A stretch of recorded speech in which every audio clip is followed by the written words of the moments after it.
Okay dear, ये तीनों equations copied बच्चे।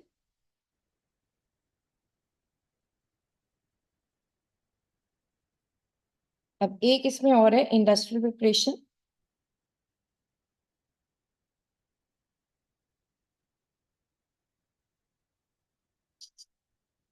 वो थ्योरेटिकल है, इसमें कोई इक्वेशन नहीं है।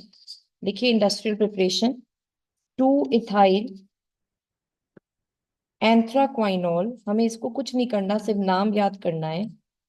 ऑक्सीजन और H2/पैलेडियम की प्रेजेंस में H2O2 प्लस ऑक्सीडाइज्ड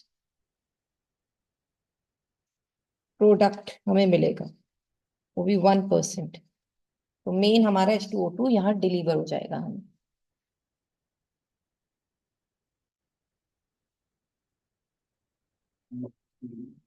पैलेडियम, जैसे प्लैटिनम होता है ऐसे एक मेटल होता है पैलेडियम, PALLADIUM, पैलेडियम। ये क्या होता है बेटा? पैलेडियम एक मेटल होता है, इसके सरफेस के ऊपर छोटे छोटे छेद होते हैं। इसके ऊपर हाइड्रोजन गैस को हम एब्जॉर्ब करा देते हैं, एब्जॉर्ब नहीं एडजॉर्ब, जैसे बैठ जाती है गैस इसके ऊपर।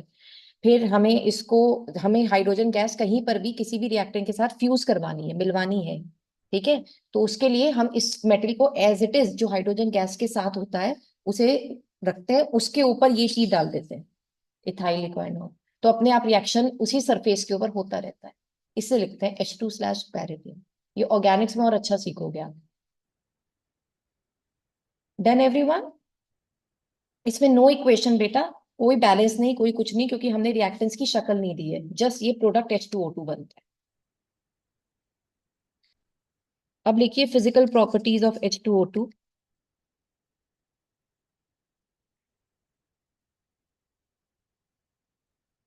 First point, pure H2O2 is colorless.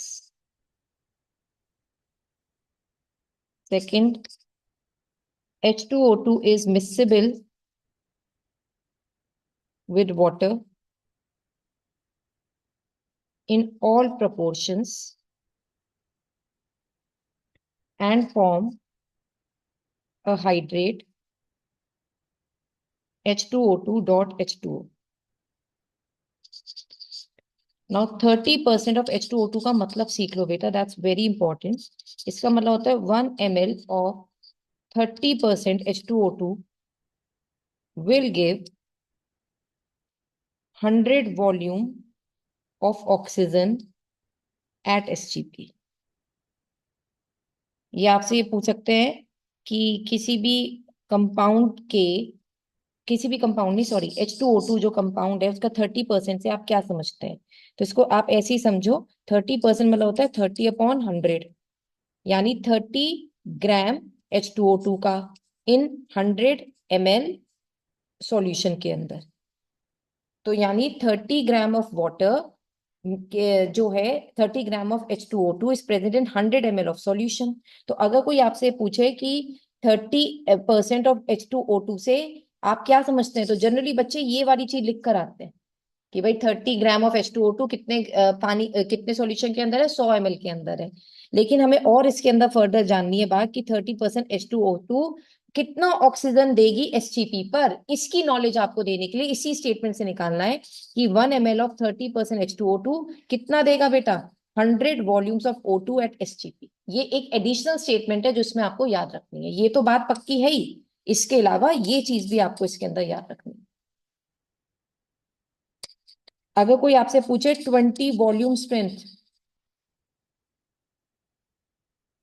Of H2O2 से क्या मतलब है, तो इसका मतलब होता है,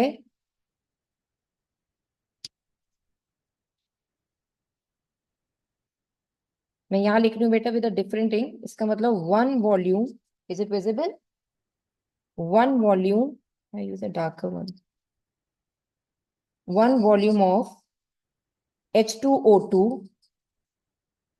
would give 20 volume of O2 at SG। बेटा होता क्या है, जरा एक में सब लोग देखो, ये जो H2O2 है ये ब्रेक हो जाता है, अगर इसका जरा सा भी इसे गर्म एटमॉस्फेयर मिल जाए तो ये वाटर और O2 में ब्रेक हो जाता है, वाटर और ऑक्सीजन में। ठीक है, तो कितना ऑक्सीजन मिलेगा, तो हम कहेंगे अगर 20 वॉल्यूम है H2O2 की, तो इसकी यानी एक वॉल्यूम, 1 वॉल्यूम, मतलब आपको 1 वॉल्यूम का मतलब क्या होता है, जैसे 1 ml ले लो, 1 लीटर ले लो, वो तुम्हारी मर्जी है। तो 1 ml of H2O2 would give you 20 ml of O2 at SGP। और अगर लीटर लोगे तो दोनों तरफ लीटर कर दो, अगर ml ले रहे हो तो दोनों तरफ ml कर दो। That's the standard statement given by scientist. अगर कभी भी किसी H2O2 की मार्केट में गए, तुम्हें बॉटल मिली ऐसे, अब उसके ऊपर लिखा हुआ है सपोज 30 वॉल्यूम ऑफ H2O2, तो बताओ क्या स्टेटमेंट निकालोगे कि इस 30 वॉल्यूम ऑफ H2O2 के 1 ml के अंदर कितनी ऑक्सीजन तुम्हें मिल जाएगी, 30 ml ऑफ ऑक्सीजन मिल जाएगी SGP। 20 से 20 मिल रही है ना, एक से, तो इसके एक से कितनी मिलेगी, 30 मिलेगी। 40 से कितनी मिलेगी, 40 मिलेगी। तो ये इस बॉटल पे जब लेबल्ड होता है, इसका मतलब ये निकलता है। तो जो टेक्नीशियंस होते हैं ना बेटा, जिनको इनसे काम होता है, जो इसके ऊपर काम करते हैं, वो इसी तरह से तो स्ट्रेंथ लेकर आते हैं कि नहीं हमें 20 वॉल्यूम स्ट्रेंथ की मत दो, हमें 30 वाले की दो, क्योंकि हमें इतने वाले की रिक्वायरमेंट है। ये होता है। हो गया इतना बच्चे?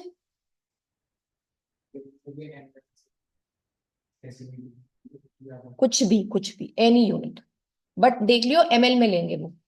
केमिस्ट्री है ना, केमिकल्स है ना, कम क्वांटिटी में लेकर ही चीज चलती है। ओके, कोई नहीं, कर लो।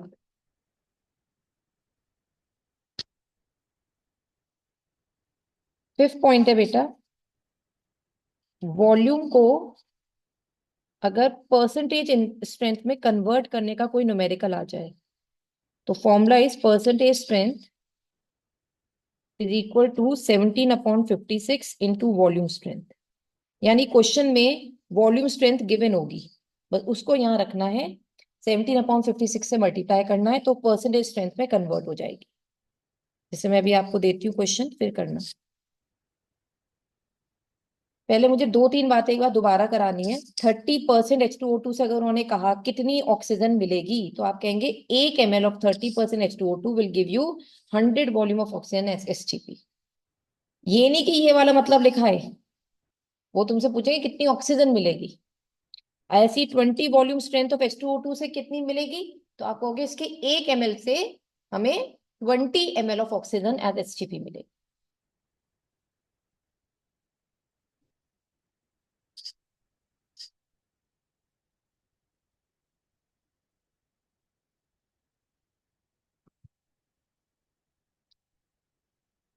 लिखिए बेटा, कैलकुलेट दी स्ट्रेंथ ऑफ, अब उन्होंने ये नहीं बोला परसेंटेज स्ट्रेंथ, बोला स्ट्रेंथ ऑफ, और ये तो अपने आप समझना कौन सी स्ट्रेंथ मांग रहे हैं।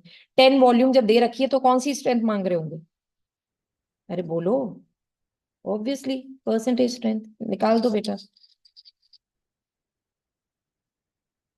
17/56 into 10, that would give you 3.035, near about 3%। देख लेना बेटा ये कराए हैं पॉइंट्स या नहीं, 3 4 5 6, अगर ये कराए हैं तो ही न्यूमेरिकल आएगा, नहीं तो नहीं। Now structure of H2O2।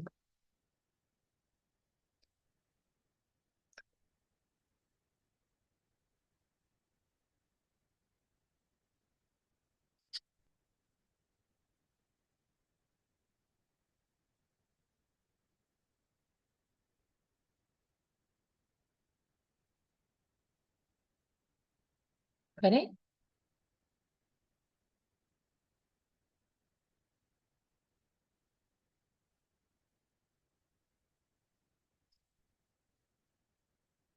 Structure of H2O2। इसका स्ट्रक्चर जो होता है इसे कहते हैं खुली किताब जैसा, ओपन बुक लाइक स्ट्रक्चर। क्यों, देखो मैं जो बनाऊंगी, वैसे मत कहना मैम ये तो हमें लैपटॉप लग रहा है। अरे बुक जैसे खुलती है ना, ये मैंने वो बनाया है।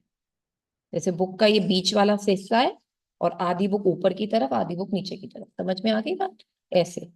तो एक इसका होता है बेटा गैस फेज स्ट्रक्चर, और एक इसका होता है दैट वी से सॉलिड फेज स्ट्रक्चर। दोनों की शक्लें बुक से रिजेंबल करती है, मगर कुछ डिफरेंसेस हैं। जैसे इसमें एंगल होता है 111.5 degree, this is known as dihedral angle. पता है कैसे दिखता है, एक मिनट देखो सब लोग, तुम लोग को बता दूं। एच ये O हो गए दोनों, और ये हो गया H, ऐसे दिखता है ये है। तो हमने इसको डॉटेड लाइन से ऐसे यहाँ से करते करते ऐसे ज्वाइन कर लिया, तो ये ओपन बुक सा दिख जाता है। आगे बात समझ में? अब ये हो गया हमारे पास अराउंड,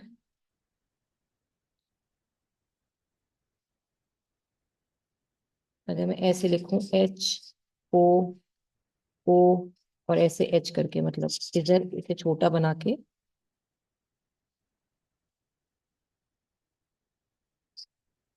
तो ये आपकी अराउंड, मतलब जो ये आपकी जो भी लेंथ है वो बैठेगी 95 पिकोमीटर्स।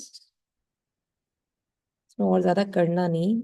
94.8 डिग्री ये इंटरनल एंगल बन रहा है बच्चे। एक्सटर्नल तो डाइहेड्रल एंगल 111.5 है। अंदर का बजना है, दैट इज 147.5 डिग्री। नहीं नहीं, एक मिनट बेटा।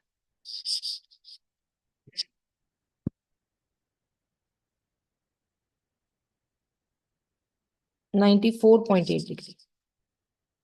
और यहाँ अगर देखें,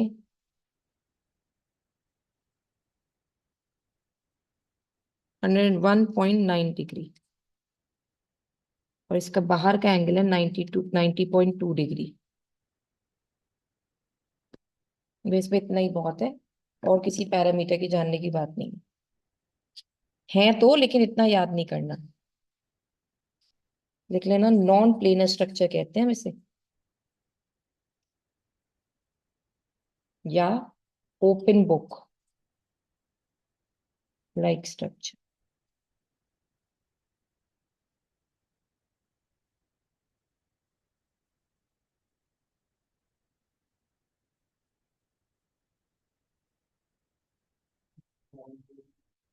सॉरी, हाँ ये सॉलिड, अच्छा I did not right it, हाँ लिख लीजिए बच्चे, सॉलिड फेस।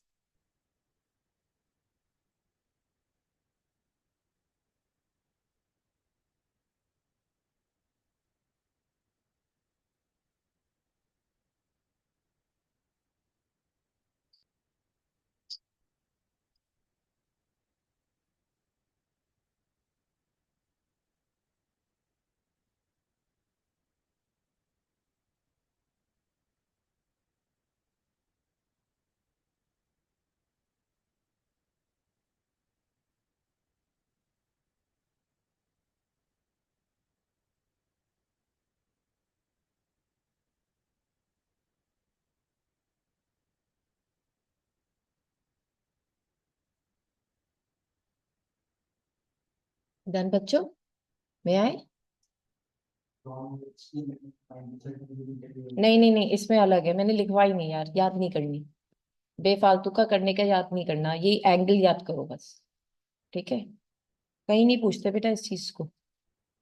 फिर भी देख लेना एक बार स्कूल में अगर हाईलाइट करवाया तो, लेकिन करवाते नहीं है। बहुत कुछ है यार याद करने को बच्चे। नहीं, अलग होती है ना।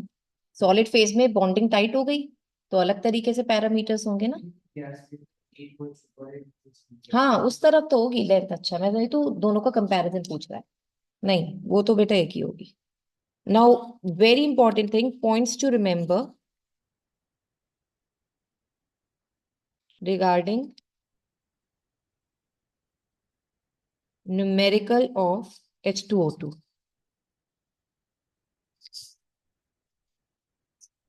तो फर्स्ट पॉइंट लिखना बेटा, 10 वॉल्यूम ऑफ H2O2 से आप क्या समझते हैं। तो जैसे मैंने आपसे कहा कि H2O2 किस में टूटता है, वाटर और ऑक्सीजन में। तो आप बोलेंगे 1 लीटर, जैसे अगर लीटर लेना चाहो लीटर, नहीं तो ml लेना चाहो ml of H2O2 on decomposition gives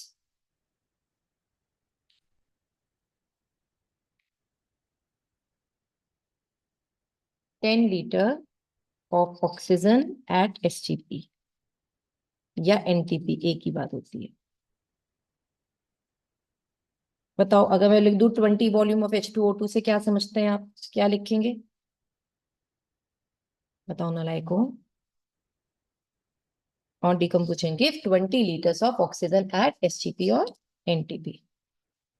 फिर सेकंड पॉइंट, परसेंटेज स्ट्रेंथ का भी मैंने क्या फॉर्मूला बताया आपको, 17/56 इंटू वॉल्यूम स्ट्रेंथ।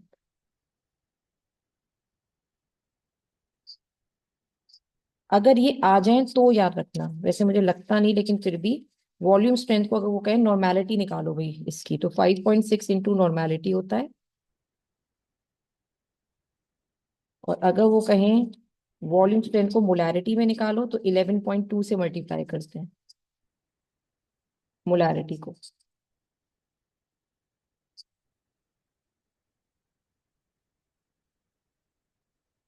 फिफ्थ चीज, molecular weight of H2O2, 34।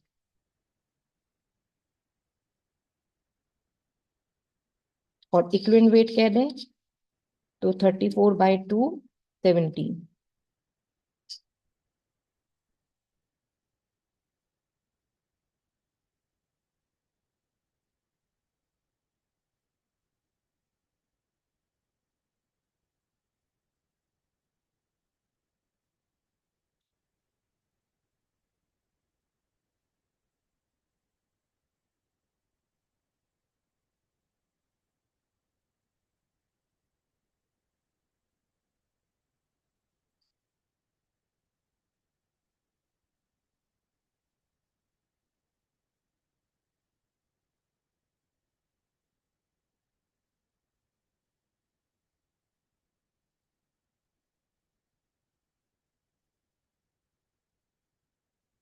Done.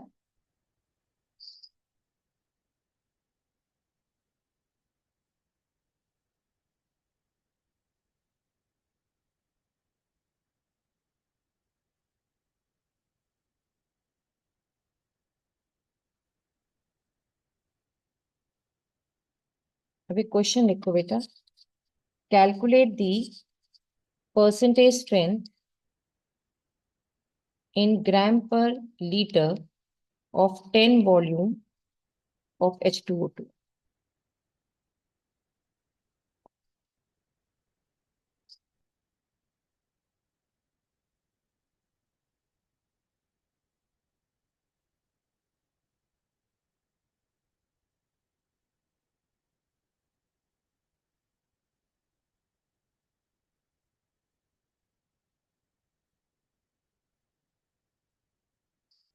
बेटा एक बार जरूर चेक करना है क्वेश्चन सर ने कराए या नहीं ऐसे, ठीक है, जब भी आपका ये चैप्टर हो।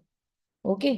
अच्छा ये बताओ, H2O2 एट SGP, ठीक है, हमें ये करना है। तो पहले आपको क्या पता है पहले वो बताओ। SGP की भी जरूरत नहीं है, ये तो अंडरस्टूड है। लेकिन चलो अब हम ये करते हैं। हमें जो पता है कि H2O2 किस में डिकम्पोज होता है, वाटर और ऑक्सीजन में। तो 22.4 लीटर्स किसी भी गैस का, जैसे यहाँ ऑक्सीजन गैस की बात होती है, वो कब ऑब्टेन्ड हो रही है? इट्स ऑब्टेन्ड बाय कितना मास ऑफ H2O2?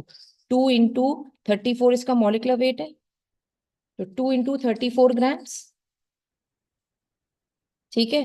अब ये कह रहे हैं बताओ 10 लीटर वॉल्यूम ऑफ H2O2 का मतलब क्या है, चलो जल्दी बताओ। कि इसके 1 लीटर में, ना बेटा, 1 लीटर में 10 लीटर ऑक्सीजन मिलती है। तो यानी 10 litres of oxygen is obtained by how much? 2 into 34 upon 22.4 into 10। आ गई बात समझ में? तो ये हमने इसमें कितना आ गया, ये हमारे पास 30.36। दिस इज ग्राम पर लीटर में हमने स्ट्रेंथ निकाल दी, ग्राम और नीचे क्या है, लीटर। Isn't it? तो यानी हमने ग्राम्स में स्ट्रेंथ निकाल दी कि इसमें इतनी होती है, 30.36 ग्राम चाहिए 10 लीटर्स को प्रोड्यूस करने के लिए। कब? जब हमारे पास 10 वॉल्यूम H2O2, यानी एक तरह से तुमने 10 वॉल्यूम H2O2 को उसके ग्राम में कन्वर्ट कर दिया कि हमें कितना चाहिए लगेगा। अगर कोई तुमसे कहे कितने लीटर ऑफ H2O2 लें ताकि हमें 10 लीटर O2 मिले SCP पर, तुम कहोगे मैम 10 लीटर ले लीजिए। लेकिन मैं कहूँ कितना ग्राम ले, तो उस ग्राम को कन्वर्ट करने के लिए तुमने ये निकालेंगे, 30.36 will give you 10 litres of it oxygen. समझ में आ गई बात? बट ये देखना बेटा ये न्यूमेरिकल कराए या नहीं, क्योंकि आई एम सिलेक्टिंग इट।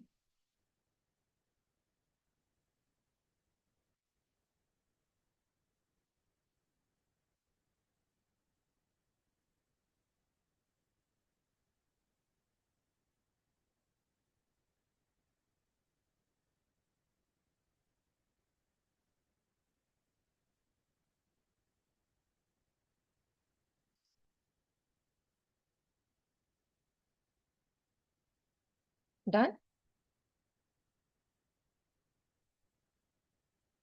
देखिए अब नेक्स्ट, अब ये खुद करना क्वेश्चन, ये इजी है। Calculate the normality of 10 volume of H2O2।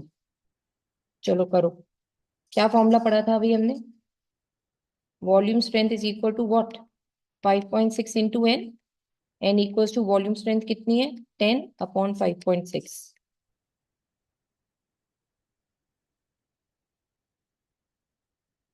1.7 normal.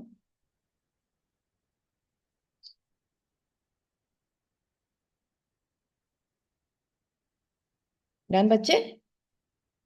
Chemical properties of H2O2 now. Chemical properties of H2O2।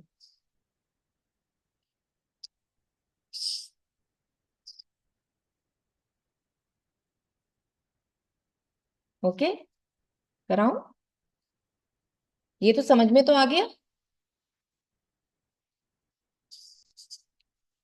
अरे, तो now chemical properties of H2O2। बेटा इसमें सिर्फ ऑक्सीडाइजिंग और रिड्यूसिंग प्रॉपर्टीज है और हमें उसकी इक्वेशंस करनी है, दैट्स इट। तो लिखिए जरा, oxidizing action of H2O2 in acidic medium और इन बेसिक मीडियम। पहले एसिडिक मीडियम देख लें। Fe2+ फेरस है। एसिडिक मीडियम की निशानी एच आयन होना। उसमें आपने H2O2 डाल दिया तो फेरस को फेरिक में कन्वर्ट कर देगा। That's the main thing that you need to remember, और खुद हो जाएगा वाटर में कन्वर्ट। जैसे PbS ले लिया और H2O2 ले लिया, तो ये हो जाता है PbSO4 और वाटर में कन्वर्ट। इन दोनों में से कोई भी इक्वेशन आप याद कर सकते हैं, एनी वन। अगर वो कहें ऑक्सीडाइजिंग एक्शन ऑफ H2O2 को समझाओ, तो PbS में देखो O ऐड कर दिया तो ऑक्सीडाइजिंग नेचर दिखा दी, और Fe2+ को किस में कन्वर्ट कर दिया? Fe3+ में। बेटा जब 2+ से 3+ हो जाता है ना चार्ज, इसे भी ऑक्सीडाइजिंग एजेंट, मतलब ऑक्सीडाइजिंग बिहेवियर दिखाते, रिप्रेजेंट होता हुआ दिखता है इसमें। या फिर S में O ऐड हो रहा हो तो इसमें दिखता है। Is that clear? आई बात समझ में? किधर?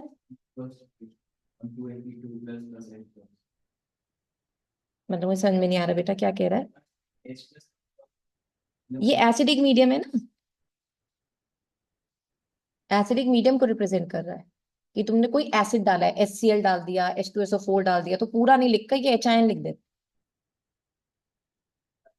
हाँ अभी करनी है बच्चे, मैं पहले एक बार समझा रही थी, अभी करते हैं। पहले बताओ समझ में तो आई, वो क्या रहा है? दो तरीके से ऑक्सीडाइजिंग एच हम एक्शन इसका देख रहे हैं, एक तो चार्ज बढ़ा देगा या O ऐड करवा देगा। ठीक है। अच्छा तो अब इसे बैलेंस कर देते हैं, यहाँ टू टू टू इधर आ गया, 2 2 4, 2 इधर आ गए, 2 इधर आ गए। ठीक है, चार्ज भी बैलेंस, वो बैलेंस। और अब यहां लिखो, oxidizing action in basic medium of the same reagent we are talking about. तो अगर Fe2+ है H2O2 के साथ, सेम रिएक्शन है बेटा, तो देख 2Fe3+, बस क्योंकि बेसिक मीडियम है तो यहाँ OH आयन आ जाएंगे, यानी H2O2 OH आयन में कन्वर्ट हो जाता है। अब मैं दूसरी ले रही हूँ, Fe2+ + H2O2, it will give you Fn4+ + 2 times of OH negative. ऐसी बहुत सारी इक्वेशंस हैं इसकी। ठीक है, मैंने सिलेक्टेड 2 करा दी। और एग्जाम में ये नहीं होता हर कोई ये सारी याद करनी है, एग्जाम्पल के तौर पे एक पे कमांड होना चाहिए।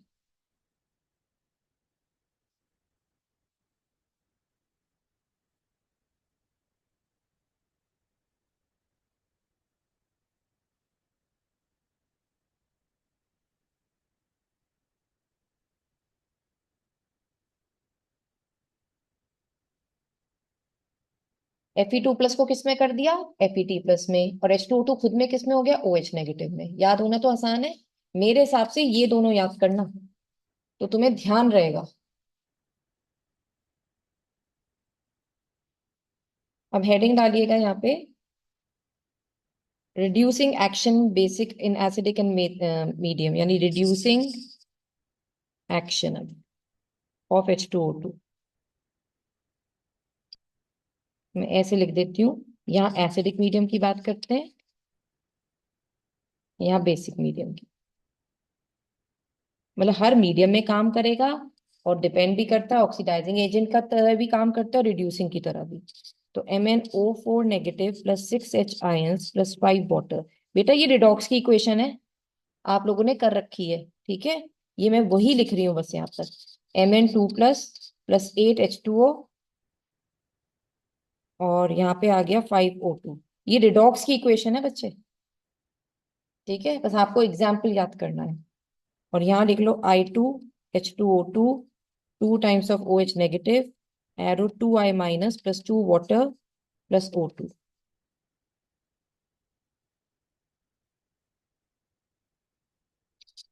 HOCl plus H2O2 will give you H3O plus Cl negative plus O2,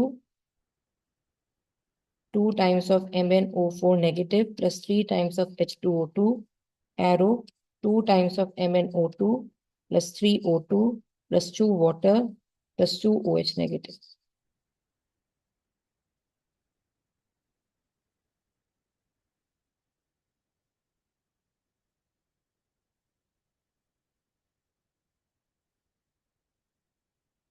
तो बहुत लाइट दिख रहा होगा आपको।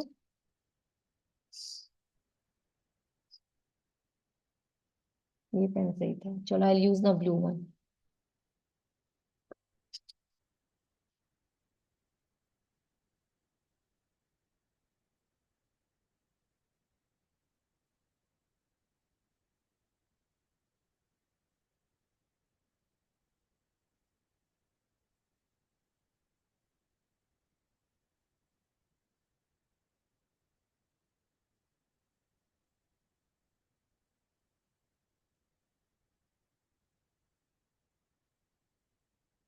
डन।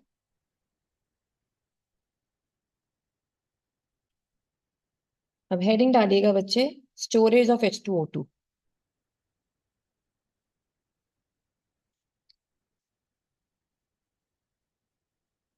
H2O2 को स्टोर कैसे करें, क्योंकि आप जानते हो ये बहुत रिएक्टिव है बच्चे, ये देता है वाटर और साथ में O2। तो it is stored in wax lined glass और प्लास्टिक वेसल इन डार्क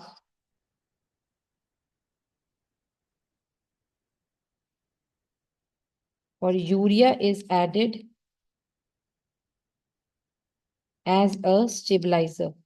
मतलब इसको ऐसे ही रखे, स्टेबल रखे, इसके अंदर कोई चेंजेस ना हो। डस्ट कैन कॉज, सोचो, एक्सप्लोसिव डिकम्पोजिशन ऑफ इट। तो it is kept away from dust also, सोचो।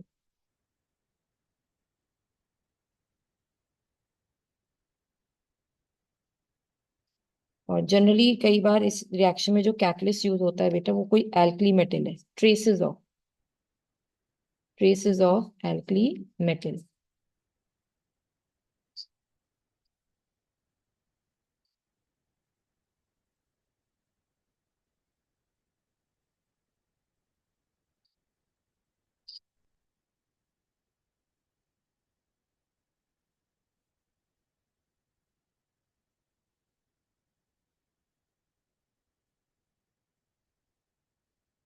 यूजेस बेटा, यूजेस ऑफ H2O2, यहाँ इज फाइन, सब सही है। अब बेटा यूजेस ऑफ H2O2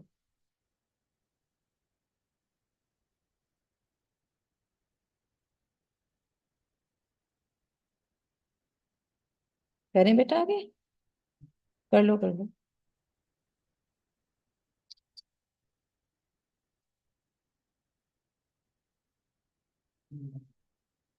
तो यूजेस ऑफ H2O2 में the first uses,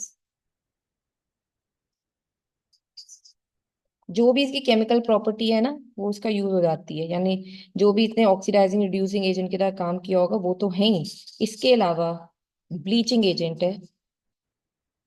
hair bleach में भी यूज होता है, आपने अगर कभी देखा हो बच्चे, हेयर ब्लीच में भी यूज होता है ये।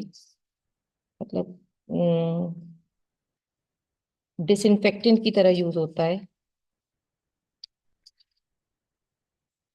पॉल्यूशन कंट्रोल ट्रीटमेंट में of domestic and industrial affluence, oxidation of cyanide, restoration of ascorbic, sorry, restoration of aerobic conditions to swage waste.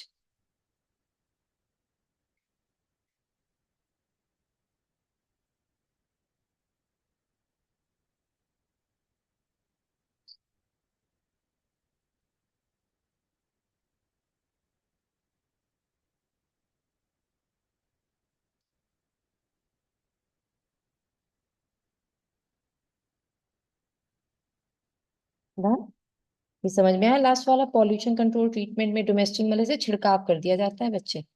तो इससे क्या होगा, ये साइनाइड है जो जहर होता है बेटा, अगर जरा सा भी कांटेक्ट में आ जाए तो इंसान मर सकता है, तो उसको ऑक्सीडेशन करवा देता है।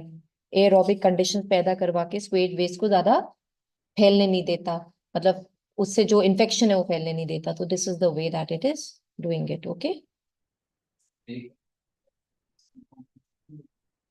नहीं तो वो किसी और फॉर्मेट में होता है। मतलब अगर तूने देखा हो, नगर निगम का आजकल होता है, छिड़काव होता है इन सब चीजों में, तो ये एग्जैक्टली वो ही नहीं होता, उसमें और भी केमिकल्स होते हैं, बहुत प्योर नहीं होता ये। ठीक है, तो इसकी वो चीज ध्यान रखते हैं, खुद को मरना थोड़ी है, तो ध्यान तो रखते ही हैं। ओके, नाउ हैवी वाटर बच्चे, कराऊं? What's water?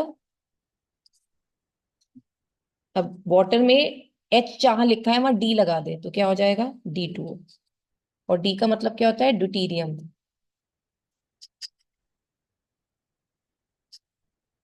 तो पहले लिखिए इसमें,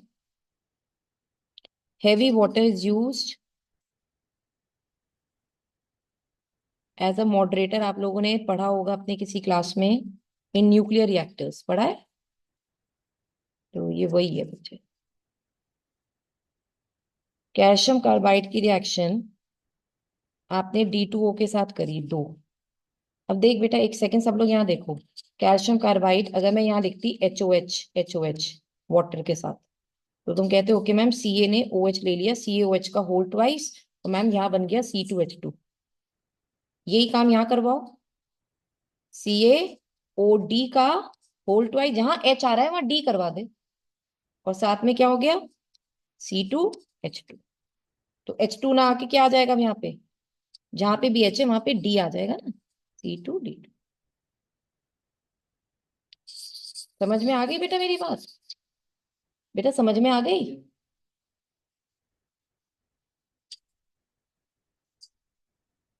मैं DOD करके लिख रही हूँ, समझ जाओगे, यानी D2O है।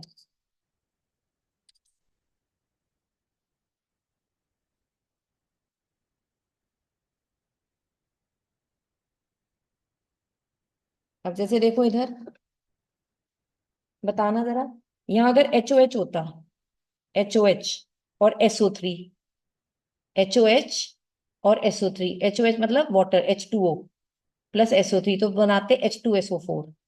तो अब क्या बनेगा, D2SO4। D2SO3 में एक को ऐड कर दिया, SO4।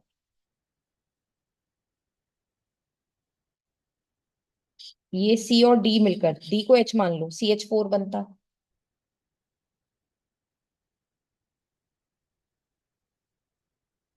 तो यहाँ आएगा CD4, और एल्यूमिनियम हाइड्रोक्साइड, AlOH का होल थ्राइस, AlOD का होल थ्राइस।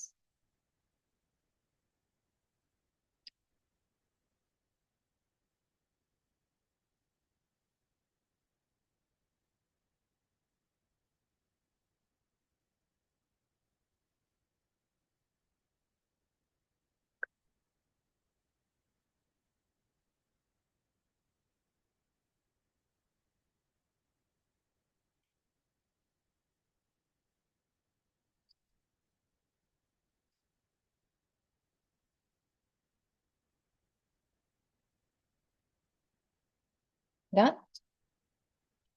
तो almost the chapter is done now. एक ऐसी टॉपिक समझा रही हूँ बेटा, dihydrogen as a fuel. I tell you one of the incidents what happened in the year when I was like I filed my PhD in that very year।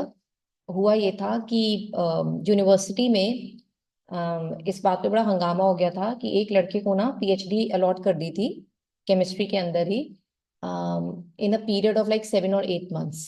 Actually ये कहा जाता है कि एक पीएचडी के लिए कम से कम 18 महीने तो मिलेंगे। इन 18 महीने के बाद ही बच्चे को पीएचडी दी जाती है। तो हमारे जो डीन थे वहाँ पे केमिस्ट्री डिपार्टमेंट में, जो भी डीन थे वहाँ पे उस तरफ, तो उनके ऊपर चार्ज लगा दिया कि रिश्वत ली है और इस बच्चे की जल्दी करवा दी। और इस बात पे इतना हंगामा हो गया कि आप समझ नहीं सकते थे। तो हुआ क्या फिर, उन्होंने क्या कहा डीन ने कि पीएचडी समय की मोहताज नहीं होती। आप एक नया इन्वेंशन अगर कर देंगे, मान लीजिए आपने पानी से स्कूटर चलाना दिखा दिया मुझे विद इन अ डे, ठीक है, आपने कुछ फाइल अप किया कि मैं एक इन्वेंशन करने वाला हूँ और वो इन्वेंशन आप 18 महीने में ना करके बहुत कम पीरियड पे करके मुझे दे देते हैं, तो मैं आपको पीएचडी दे दूंगा। अकॉर्डिंग टू लॉ ये कहीं पे भी नहीं लिखा कि 18 महीने के बाद ही डिस्कवरी होगी तो मिलेगी पीएचडी, ऐसी कहीं लाइन नहीं है। ठीक है, अब मैंने ये बात क्यों बोली, पानी से स्कूटर चला दो उन्होंने बोला था, भाई पेट्रोल से चलता है या गैस से, भैया कोई व्हीकल चल सकती है, पानी से थोड़ी चलती है। डाई हाइड्रोजन उसकी तरफ, H2 उसकी तरफ है। H2 होता है, ऑक्सीजन के साथ कंबाइन करा दोगे तो वाटर नहीं बन जाएगा। तो ये कहते हैं कि पानी को एज अ फ्यूल आने वाली टेक्नोलॉजी यूज करेगी, और इससे कहते हैं dihydrogen as a fuel use हो सकता है। ओके, क्योंकि one of the components water के अंदर डाई हाइड्रोजन होता है, इसलिए ये बात बोली गई है।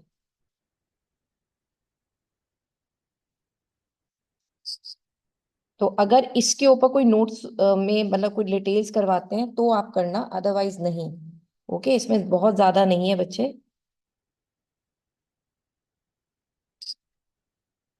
एक तो सस्ता पड़ेगा, क्योंकि हाइड्रोजन एक तरह से क्लीन एनर्जी सोर्स है बेटा, जो फ्यूल की तरह यूज हो सकता है इंक्लूडिंग व्हीकल्स, होम्स और इंडस्ट्री के अंदर। ठीक है, एक तो पॉल्यूशन नहीं है, ठीक है, चीप है मतलब सस्ता है, आप इसे ड्रैग कर सकते हैं फ्रॉम आउटसोर्सेस से, तो इसलिए वर्सेटाइल है। वर्सेटाइल का मतलब क्या होता है, किसी भी व्हीकल में एम्प्लॉय किया जा सकता है, ये नहीं कि मतलब स्कूटर में चलेगा तो हवाई जहाज में नहीं, किसी में भी हो ये। और आपको मैं बता दूं, एक होता है fuel cell, Apollo space program में उसे यूज किया गया था, उसमें भी H2 यूज किया गया था। अबंडेंट सप्लाई है इसकी, सेफ है, इसलिए हम इसे कहते हैं कि hydrogen can be use as a fuel. तो बेटा बहुत बड़ा वो है, तो मैंने आपको इसकी जिस्ट दे दी, तो इसे नोट्स में से पढ़ना। Is it clear? As such तो ये चैप्टर पूरा हमारा खत्म हो चुका है। एक बस एक छोटा सा पॉइंट और लिख लो।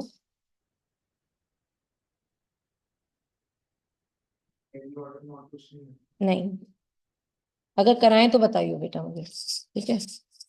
Ortho and para hydrogen.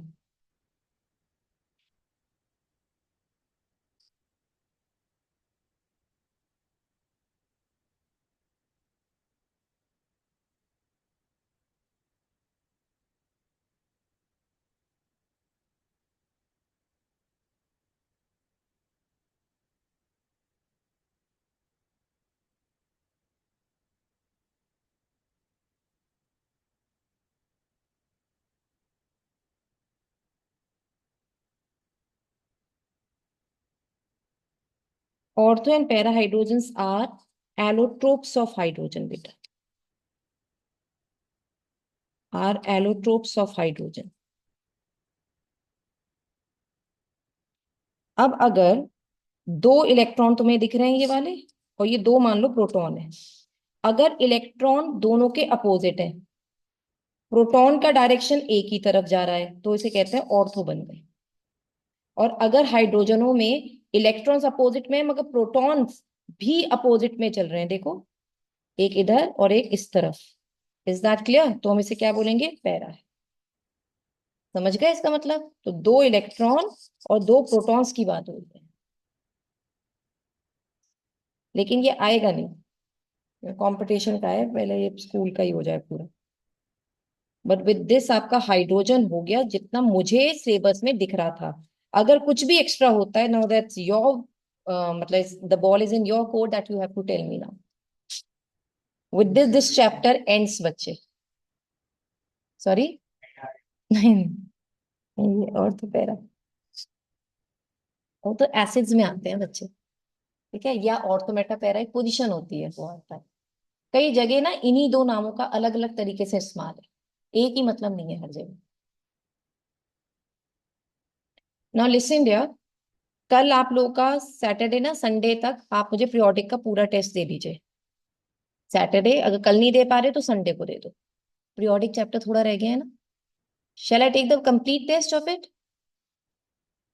पूरा ले लूं पीरियोडिक का एक, ठीक है, शुरू से लेकर अंत तक। फिर तो बेटा अभी ये आपकी छुट्टी पड़ जाएगी अब ये दिवाली की। Now the coaching will start from 4 नवंबर, 3 तक भैया दूज है। यहाँ पे कोई अब कोई भी नहीं पढ़ाएगा यहाँ पे, इसमें आपकी ओवरऑल पढ़ेंगी। नहीं। क्यों, टेस्ट देना है तुझे कोई? मंडे को दे दीजिए, मैं आपकी बात करा दूंगी, आप मंडे को दे दीजिएगा, ठीक है। और बीच में अब मैं आपको ये बता रही हूँ कौन कौन से टेस्ट है, प्रिपेयर रखो बेटा। केमिकल, अब आपके जो भी चैप्टर्स आ रहे हैं वो कर लो। आपके 14 को है ना एग्जाम, 16 को है ना। तो मैं सीधे 5 तारीख से मतलब 4 तारीख को जब आप आओगे उस दिन तो हम पढ़ रहे हैं कुछ नया चैप्टर। आप अपने टेस्ट की तैयारी रखो, बस एक एक करके मुझे टेस्ट देते जाओ। केमिकल बॉन्डिंग, रिडॉक्स और ये सब अब टेस्ट देने शुरू कर दो, ठीक है। Specially the Marians I am talking about, specially Marians dear I am talking about, आप लोग के जिनके एग्जाम आने वाले हैं। अब 4 नवंबर से हम अपनी क्लासेस स्टार्ट करेंगे, तो 4 नवंबर इज मंडे, 3 तक का भैया दूज है इसलिए तब तक का ऑफ है। 4 आई टेक द क्लास। तो उसमें हम लोग जो चैप्टर भी स्टार्ट करेंगे यहाँ पे वो एक अलग बात है, लेकिन आप टेस्ट देंगे। मतलब मैं 4 को आपको लिस्ट पे दे दूंगी पूरा, आप अपने सारे चैप्टर प्रिपेयर रखो जो आपके मिड टर्म में अब आने वाले हैं। Is it clear dear?